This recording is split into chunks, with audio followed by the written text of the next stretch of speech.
before we get started, I got something for you. Brought a gift. I don't know. We bearing gifts. It's Christmas. I don't know. It's Oh, that was a gift, but I found this one. I was cleaning out my storage the other day, man. Check that out.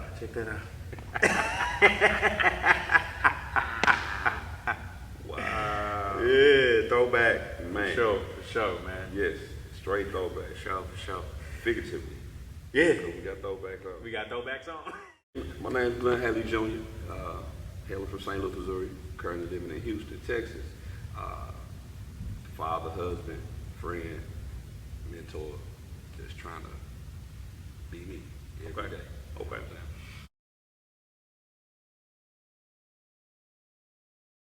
Let's start with this, man. We at center court of a basketball court. Yes, sir. Center court of a basketball court. So why don't you let me know or tell them why we so here? Where we are, we in Katy, Texas, which is in Houston. We're at Principal's First, the Principal's First gym. So this is the organization that when we moved from St. Louis 2 years ago, my best friend and my godson plays for this organization. So of course, it's our family oriented. We came in and we started playing here. Now the gentleman that runs the organization, as a parent, as an ex-coach, I'm very particular about my child. Development, who pours into him. Had a conversation with Coach Kendrick Davis, and his principles and his thoughts and how he coaches and pours into young men align with who I am and who I want my child to achieve to be, strive to be. Hello everybody. One of the major questions I get is, how did you come up with the idea of starting the Principal's First program? Well, one of the main reasons why I started the program is because I wanted to give kids that were not elite a platform to go out and display their skills on an AAU level. It was kind of just a fit. It was a mesh, good relationship on and off the court, and just like I asked him, I say, hey, I got something going on. I want to shoot this. Do you mind if I use the facility? And he, if you need it, you got it. And so we're here. And so, the whole organization is based off life skills, integrity, humility. Right. It's bigger than basketball. It's bigger than sports. Teaching these young men, and we have women in the organization as well too, boys and girls, but just teaching them how to be better people. And that's just the main thing. So sports, the gym, it all ties into, my life and how I go about things. So why not do it here? So you said mentor, man. So obviously it goes into what you just spoke about, with your son and everything like that, man. How does this reflect maybe how you came up with athletics and academics and all of that kind of stuff? I would say this it's been 43 years in the making. I come from a two-parent household, mother and father. You could say I'm a mama's boy, but the older I get, I start to realize I'm a lot like my father. Certain things I might not have understood back when I was a child, but as I try to be the best father that I can, I start understanding some of the lessons and some of the things I start sounding like him. Yeah. I start thinking like him.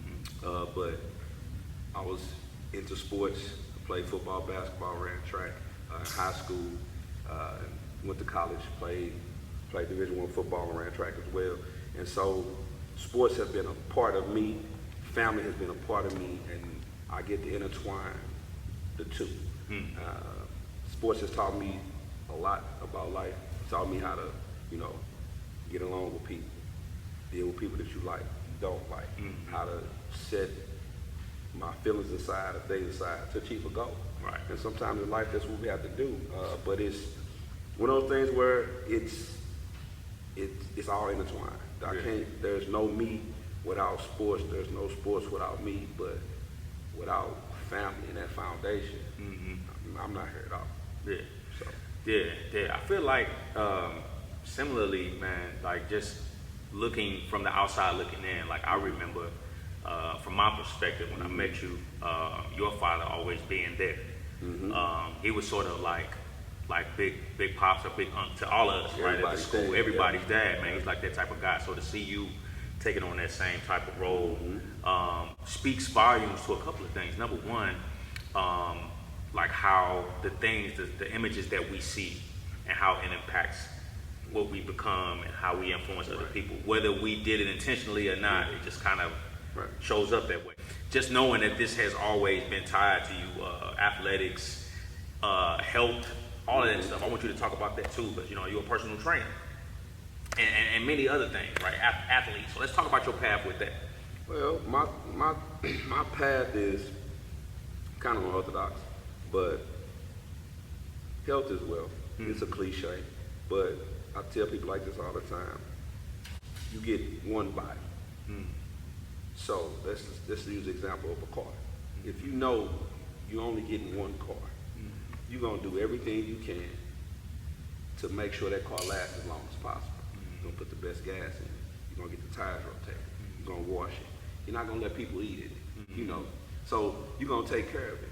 So we just need to, as people, take care of ourselves. Right? Everybody's not gonna do the extreme as everybody else does. Yeah. But every day get better. Right. So every day try to do something to better yourself to prolong your life. Right. And so just even with health, my whole thing is I've been saying this to my close friends, and I've been saying this for almost 30 years now. I can't stop a car accident. I can't stop a bullet. Things like that.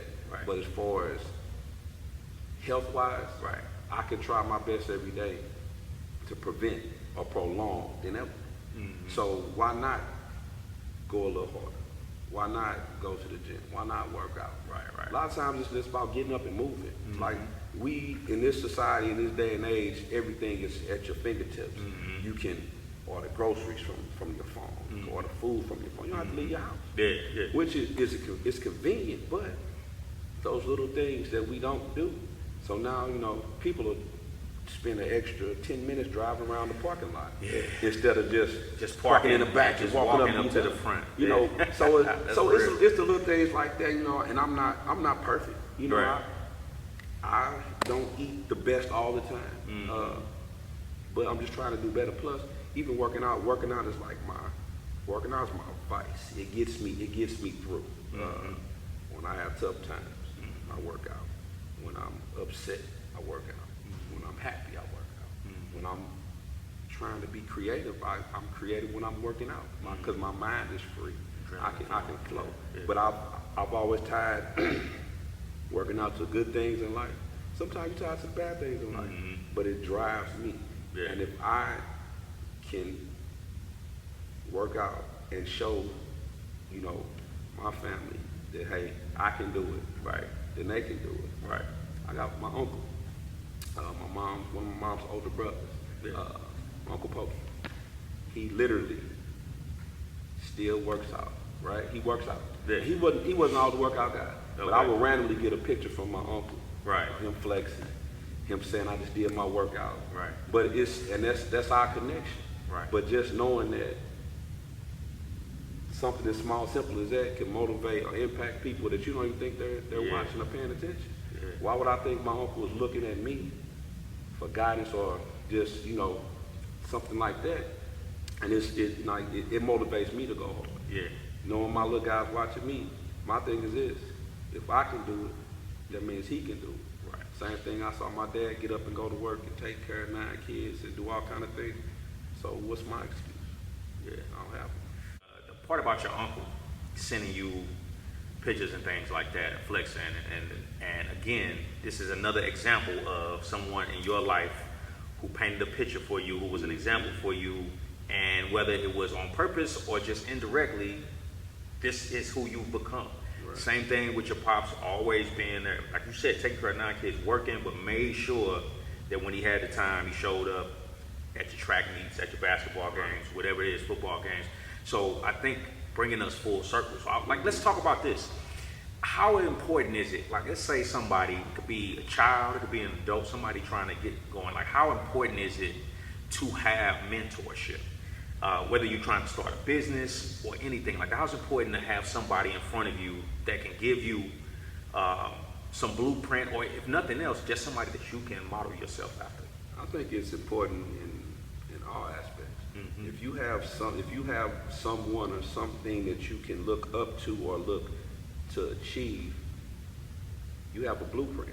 You have a scale. You have something to rate yourself against. But not necessarily in a you have to be like that person. Right. But we can all do it alone. But my thing is this: if I'm telling you the stove is hot, I'm telling you the stove is hot. Right. Because I burnt myself on the stove. So why would you go touch the stove if I'm already telling you it's hot? Now some people hard headed and they gonna touch the stove anyway. Right. But there's another person that's gonna listen to that, and now instead of burning that hand, they gonna do something different. Yeah.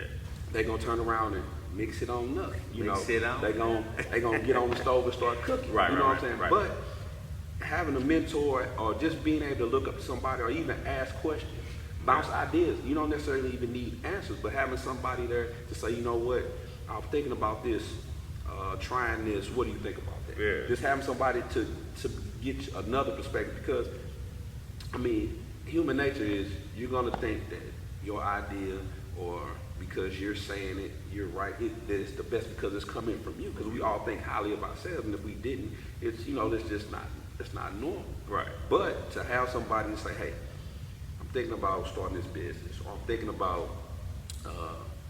trying this new workout, I'm thinking about this. If somebody's already been through the fire, why not talk to that person? Yeah. We all have people in our lives that they've done certain things Right. that either we want to do or we don't want to do.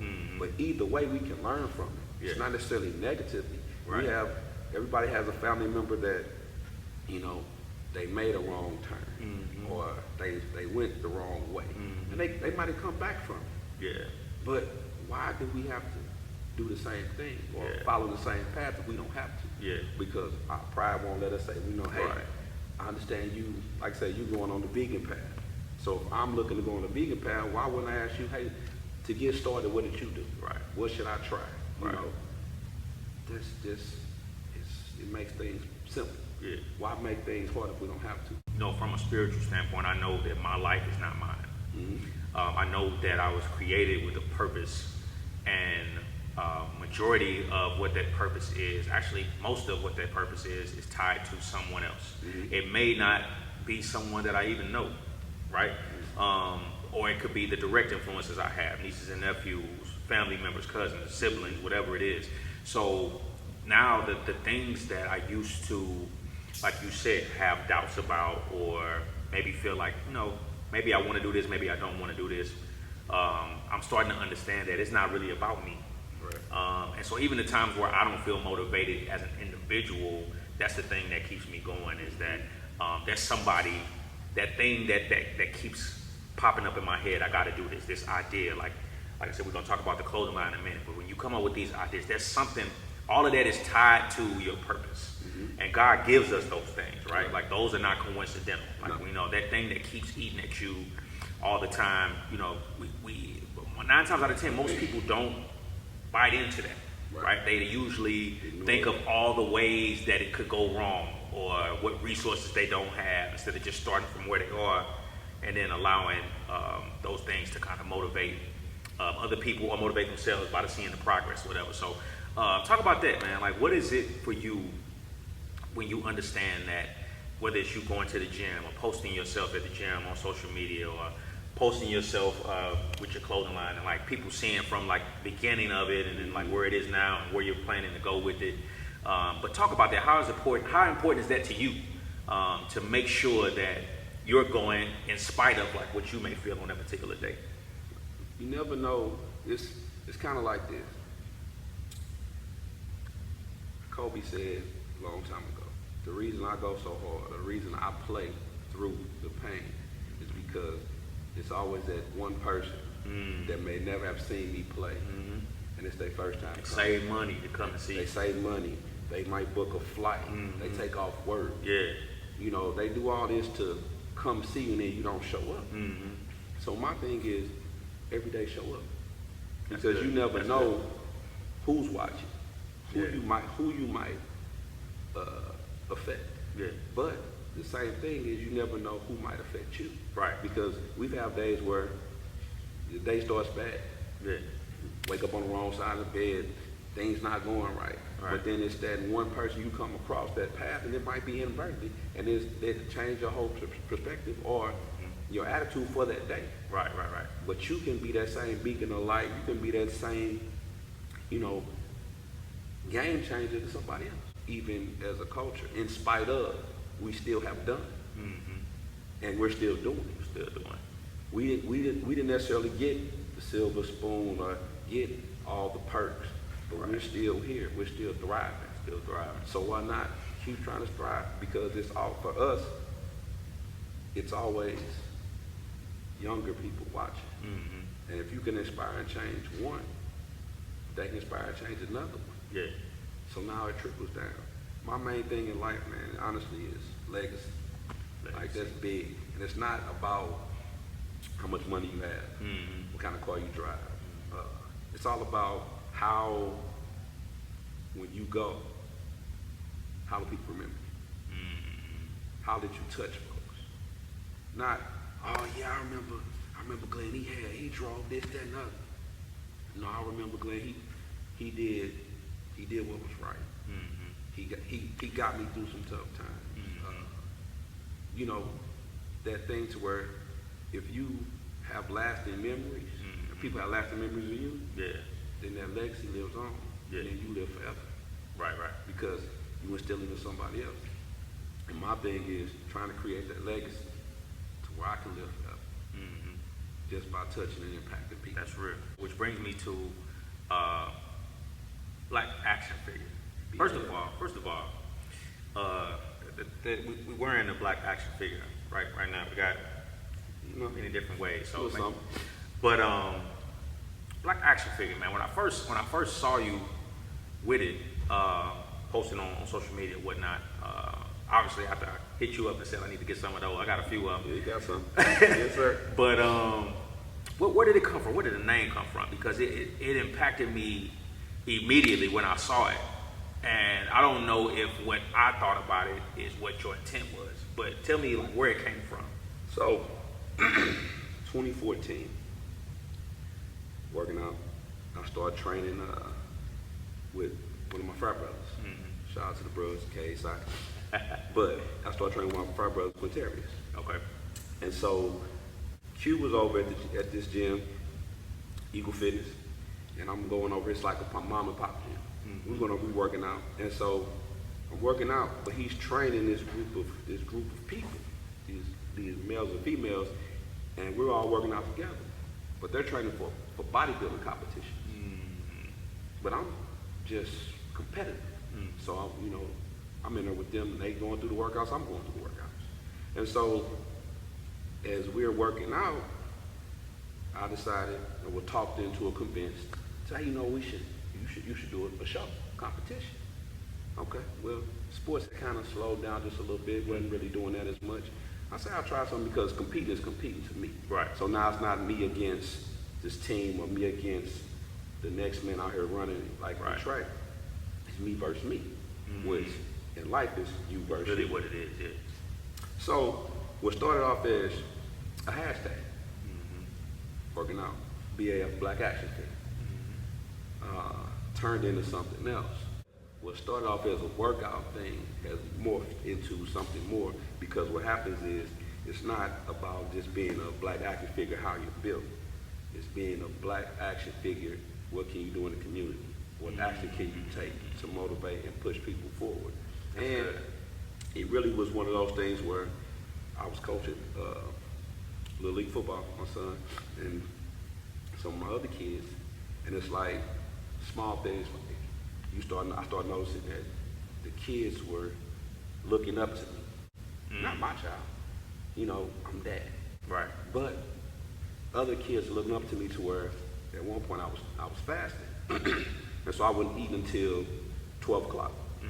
Well, normally at 12 o'clock on a Sunday afternoon, that's time when we would normally play. So we're warming up, and so I would break my fast eating fruit. So I'm sitting out there and I'm eating fruit as we're going through the warm-ups. And so I had parents start to call me like, hey, what kind of fruit are you eating? Because this boy is trying to do what coach is doing. So it's like, I'm impacting someone, Yeah. That's and good. I wasn't trying to. That's good, man. So the whole BAF, Black Action Figure thing, is just trying to, actually, let's take it like this. The definition of the Black Action Figure is someone doing something positive that a child, a person can look up to and strive to be like. And with all the darkness in the world, you can be that light. That's good. So I always tell people like this. Most people can't be LeBron James. Right. You're not going 6'8", 260. But a person can look at Steph Curry and say, you know what? He looks like me. He's, even though he has an amazing skill set, he looks like the average guy. And that's what it is. Looking up to somebody and doing something right. So I think like this here and say, not all superheroes wear capes. Right. They don't. Because, the guy that gets up every day and goes to work, take care of 9 kids, he doesn't wear a cape. It's a black action figure. But he's a black action figure. He's a superhero. That English teacher back in high school that told me that, you can actually debate. Who would think I would get on the debate team? It's not something that we do. Yeah. But those people in your life that actually motivate you to do different things. And they come in all shapes and colors and sizes. Yeah. So it's not just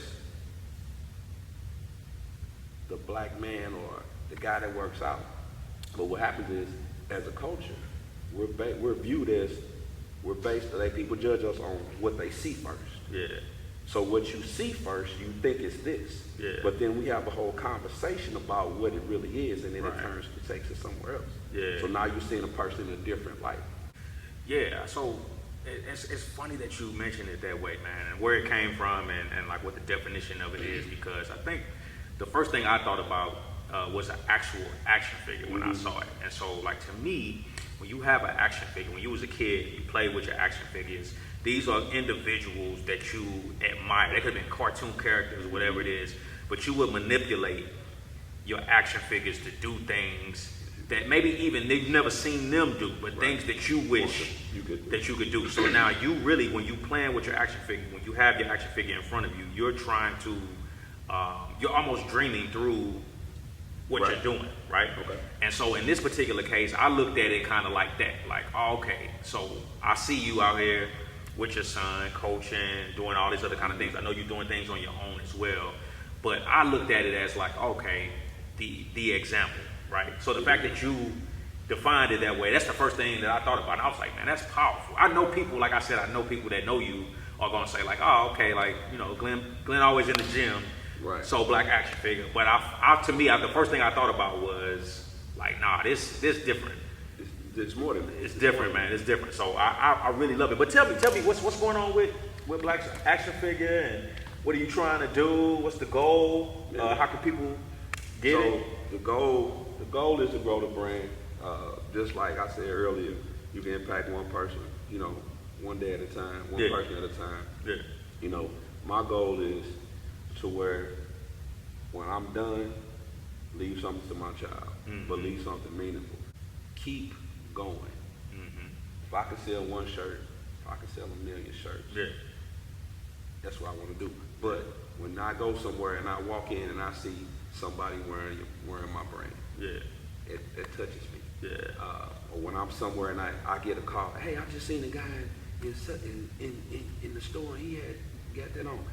It means it's getting out there. And my thing is, some people it's not about, for me, it's not about getting rich. Would I like to make money? Yes, everybody does. Right. But as long as the message is getting out there, and as long as the message is getting out there the right way, you can find it at www.bafbrand.com. Right. Same thing on Instagram, the bafbrand.com. But I have the website up, so you can get it there. But it's just like one day at a time, one shirt at a time, one garment at a time. Just keep moving forward, just keep pushing forward.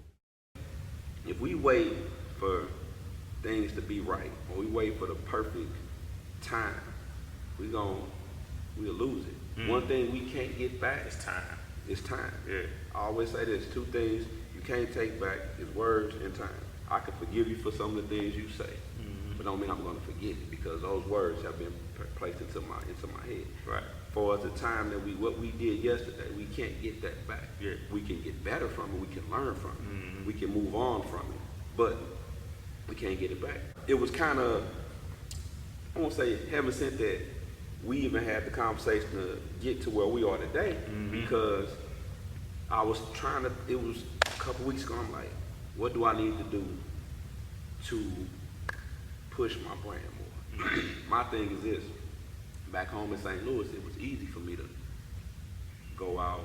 I had connections, I knew people, I was coaching, in certain gyms, just I'm real affluent in the city to where I can move around.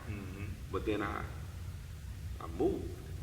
So now I'm starting from scratch, starting from ground zero. And so now it's like, okay, what can you do to get your message out here? But no matter where you are, you still get placed back in those situations to where it's about the message. It's about doing what's right. It's about finding a way to mentor, finding a way to be a good person, be a good friend. And so that's what I'm doing now. Yeah. With basketball, we come across, it's a whole different element. It's a different vibe. It's, you're in a new city, new people, you're learning new things, but I'm still the same. Yeah. And so I can try to do my part to push my message back there. And with social media, with all that, it's still possible. But like I said, I was trying to figure out how I was gonna be able to do that. And then I got a call from you. Now we talked, but I got a call like, hey, I'm coming down there. We're gonna do this. We're gonna have this non-conversation. And I hadn't even really, I've seen it, but I really hadn't done it to it. But you my guy, so I'm like, whatever. All right, we gotta evolve to get better. Yeah. And so, in order to succeed, we have to fail. Yeah. So, if I come do this and I fail, I'm learning a lesson. Yeah. But at least I tried. Yeah. And the whole thing is making sure, I tried. So that's why I'm here. Yeah, man. So it's just crazy, man, that you have made your way down to Texas, man. I've been down here 12 years now, and I feel like the part that you talked about being in a city where you know how to move, everybody knows you, or you know everybody or enough people. So it's easy if you have an idea to just spark it. It could be out immediately.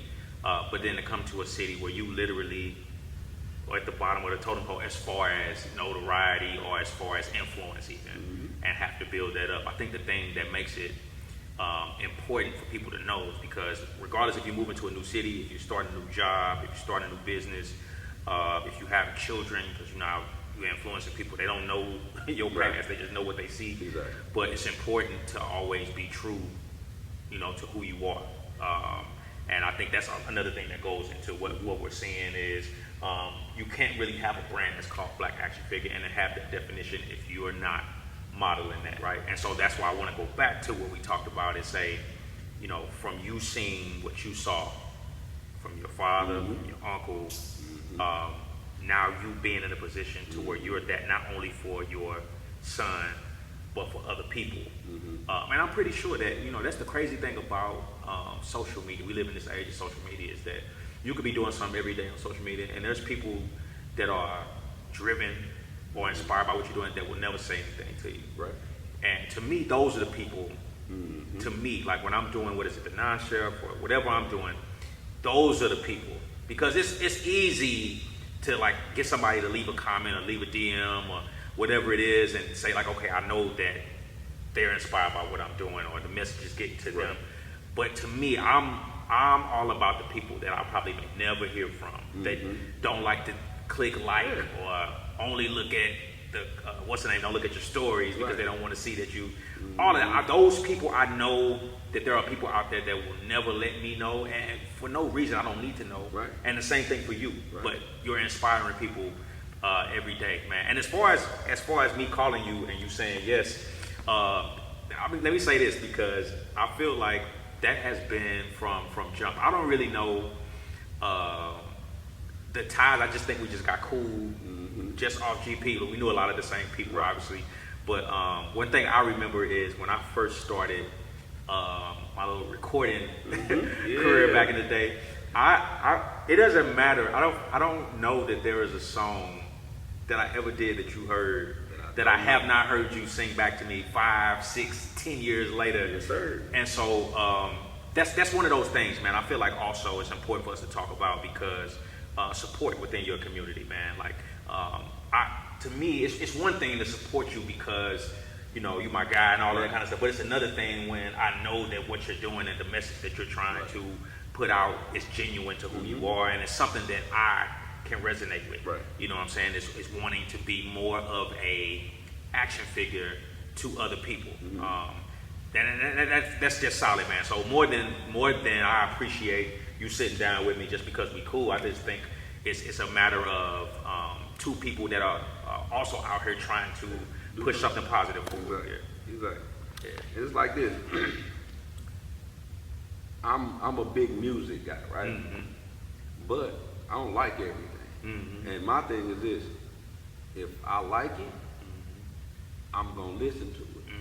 I don't care how old it is, cause sometimes you know you got that song that's stuck in your head. Gotta play and so my thing is even back when you was recording and all that, and this go back to college. It's like if you could support somebody, this is before social media and all this other stuff. This is okay. We're gonna burn this CD. I'm gonna take this CD. I'm gonna play this, and I'm telling our age, but I'm gonna play this, and I'm gonna play it. I ain't gonna play it because it's my boy, because I know people that's doing this. Right. I'm gonna play it because I like it. Yeah. And it's like the one thing I thought about this the other day. When you have, just in general, the feeling that you have of invincibility you have when you know someone believes in you. Man. It's priceless. Yeah. Whether it's your mom, whether it's your child, whether it's your wife, your girlfriend, your brother, your sister. When you know that one person believes in what you're doing or believes in you as a person, man, you can do anything. Yeah. And a lot of times we get in our own way, we get in our own head, and we don't do things because we don't believe, and we don't think anybody else believes. Yeah. But those two elements, believing in yourself and also having somebody believes in you, it will drive you. It will put that fuel and light that fire behind you. And it's just like that inspiration, like having that inspiration. So when I try to come up with designs or come up with things, or how am I going to do this, or how am I going to do that, or just getting through the day, it's like pulling inspiration from different ways. Like even now, I was a big Casper the Friendly Ghost back when I was a child, right? Yeah. He used to be like my imaginary friend. Yeah. And so now, just bringing it back full circle, what is a ghost? So people would say, well, it's a dead person's spirit. But to me, a ghost is someone that's moving through life without worry and without obstacles. Because ghosts, you see them on TV, they go through the walls. They move without obstacles. And we put ourselves in these positions where these obstacles stop. They stop us. That's good. And so now it's kind of like I wanna move more like a ghost, my own type of ghost. You know, I'm here in the living, of course, but I don't want to let obstacles get in my way and stop me. And I don't want to worry about what could have been, opposed to what I'm doing. Yeah. You got your little man here with you, so Yes, sir. if I could get him to come on out. Gavin. Tell me this. Tell me this. How does it make you feel when you look on to the side and you see your pops cheering you on, video recording everything that you're doing? How does it make you feel when you're out there? Make me feel good. Yeah. But he be doing too much sometimes. I'm on him. Yeah. The standard is high. Yeah. I tell him like this. I say, if you can get through how I treat you, how I talk to you, how I put you through whatever, you're going to make it. Because I'm doing it out of love. Right.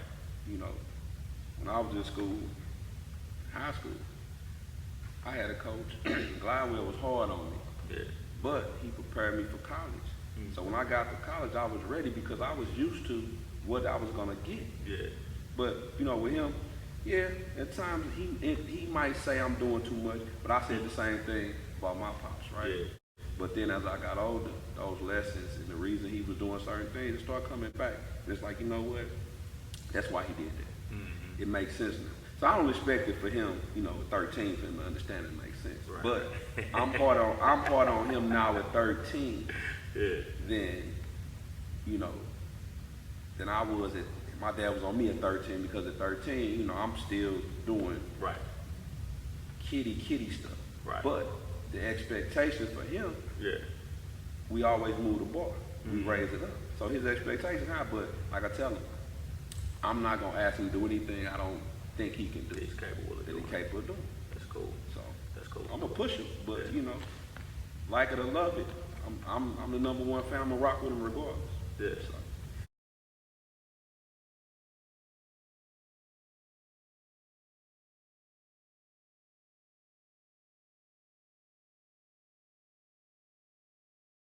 Man, I feel like we also met in a setting just like this. So I don't know if you remember, but I definitely do. So my freshman year, high school. Okay. Your senior year of high school. Yeah. So what I remember is the first time I met you was in the murals at the beginning of the school year. Everybody lined up, you know how it is, like on the little line right up in here. And of course, seniors is pulling rank. So of course, those are the captains. The captains I think was Chris and maybe Eric. You know, so they off the lines he was.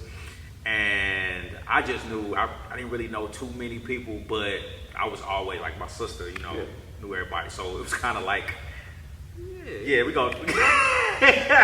gonna see what's up with him. Right.